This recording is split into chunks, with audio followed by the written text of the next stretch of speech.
వాలంటీర్లకు 6 నెలలుగా పెండింగ్లో ఉన్న జీతాల బకాయిలను వెంటనే చెల్లించాలని కోరుతూ ఏలూరు కలెక్టరేట్ వద్ద సిఐటియు ఆధ్వర్యంలో ధర్నా నిర్వహించారు.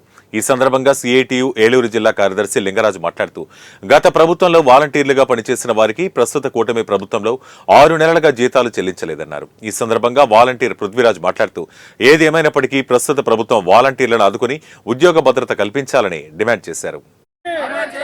కూటమి ప్రభుత్వం ఇచ్చిన హామీల్ని జిందాబాద్ జిందాబాద్ జిందాబాద్ పెండింగ్ లో ఉన్న జీతాలు 6 నెలలు పెండింగ్ లో ఉన్న జీతాలు 6 నెలలు. సిఐటియు జిల్లా అధ్యక్షులు ఏలూరు.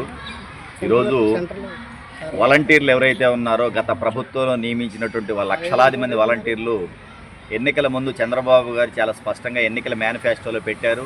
అలాగే ఆయన అనేక బహిరంగ సభల్లో హామీ ఇచ్చారు. వాలంటీర్లు మేము తీసివేయము, మేము కంటిన్యూ చేస్తాము అని చాలా స్పష్టమైన హామీ ఇచ్చారు. ఇది మొదటిది. రెండవది 5,000 రూపాయలు కాదు జీతం, వాళ్ళకి 10,000 రూపాయలు ఇస్తామని చెప్పారు. మరి 6 నెలలుగా వస్తుంది ఈ ప్రభుత్వం వచ్చేసి. వాలంటీర్ల మీద ఈ ప్రభుత్వం ఒక విధానం తీసుకుందా ఇప్పటివరకు? ఒకరోజు ఉప ముఖ్యమంత్రి గారు వీళ్ళని ఎలా ఉంచాలో తీసేయాలో మాకు అర్థం కావట్లేదు అంటారు. నిన్నగాక మొన్న ఇంకొక మంత్రి గారు వీళ్ళు అసలు విధుల్లో లేదంటారు.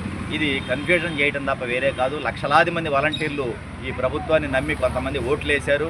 అందుకోసం ఇప్పుడైనా కానీ ఈ ప్రభుత్వం మేలుకొని వాళ్ళకి పెండింగ్ జీతాలు 6 నెలలు ఇవ్వాలి. మీరు ఎన్నికల ముందు ఏదైతే హామీ ఇచ్చారో వాళ్ళకి 10,000 రూపాయలు జీతం ఇస్తామన్నారో దాన్ని అమలు చేయాలి. వీళ్ళందరినీ కూడా కంటిన్యూ చేయాలని చెప్పేసి ప్రధానమైన ఈ 3 డిమాండ్స్ మీద ఈరోజు రాష్ట్ర వ్యాప్తంగా అన్ని జిల్లా కలెక్టర్ ఆఫీసుల దగ్గర ఏపీ వాలంటీర్స్ అసోసియేషన్ సిఐటి అనుబంధ సంఘం ఈరోజు ఇక్కడ శాంతియుతంగా ఆందోళన చేస్తూ ఉంది. అనంతరం కలెక్టర్ గారికి వినతిపత్రం కూడా ఇస్తాము.